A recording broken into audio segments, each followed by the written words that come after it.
Welcome back to this short series, which is an overview of the core Johnny.Decimal concepts. So we just saw how your JDEX was really useful for keeping notes about things.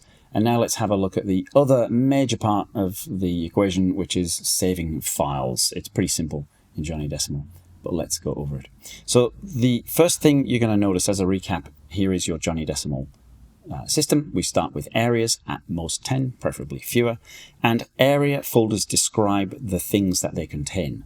They're describing the categories they contain using these numbers. So 10-19, I tend to say 10 through 19, are the numbers of the categories you're going to find in this folder.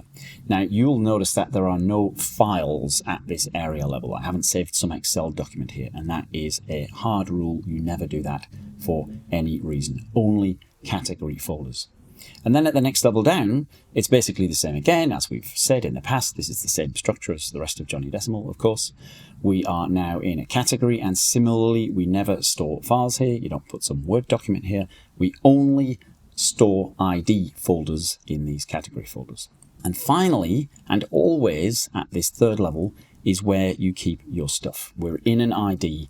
This is where your stuff is. Now, this seems kind of obvious. It seems simple. It is as simple as it looks. I've told you this is not rocket science. But this is a powerful little trick because this trains you to understand where your content is. It trains you not to get lazy and just put things higher up. You found an ID, you found your content. Now, we're in this ID, and I like to think of an ID as a place you go to work. Imagine you've sat down at your desk and you've literally got a folder off the bookshelf and you've opened the folder, and that's where you are.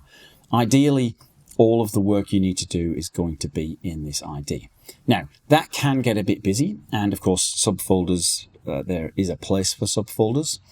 You might need to organize this ID further, but just be really careful because you're here watching this video, presumably because you're interested in being more organized, and what we're trying to escape from is a world where you just have free reign on subfolders and you create as many subfolders as you want. The point is not to do that.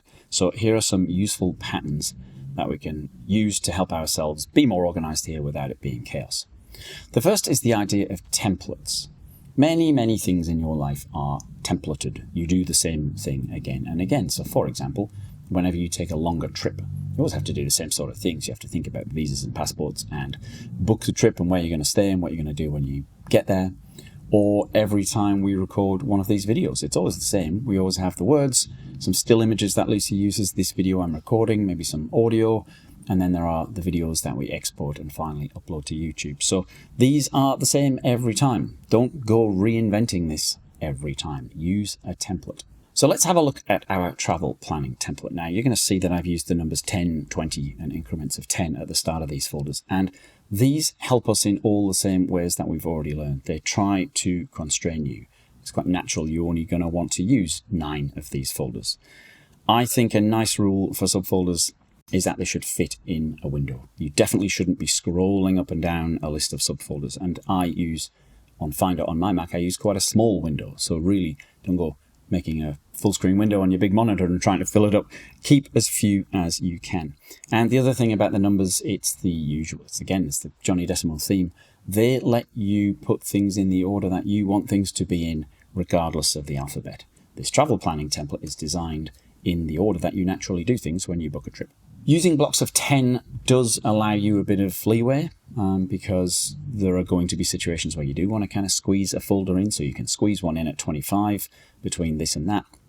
But it naturally, I think, just provides this convenient limiting factor. This is a template, it's a guide.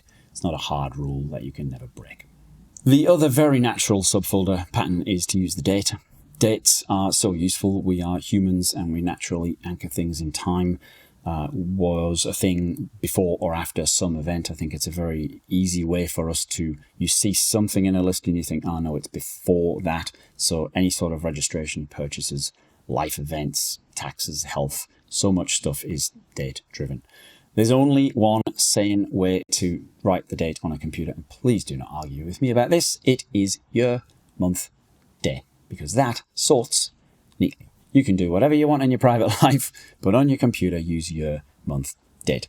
You might not always need the date. I went through some historical stuff of mine that I'd collected, little things I'd made, and I didn't always have a specific day, but it was enough to use year, month. That still sorts neatly.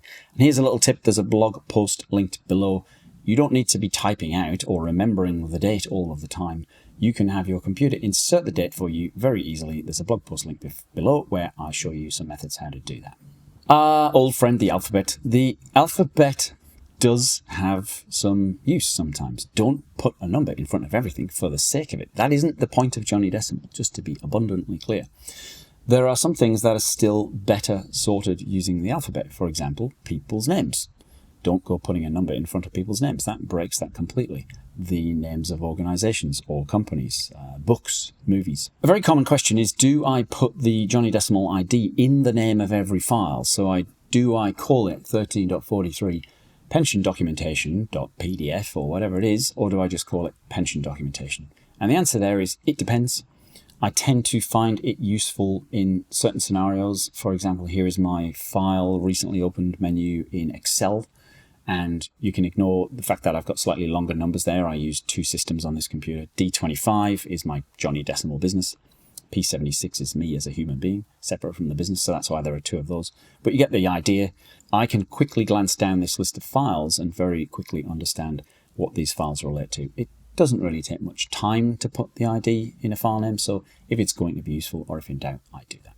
That's it. It's as simple as it looks, really. This is just all about good behaviors and common standards. There's more information at Johnny.Decimal.com.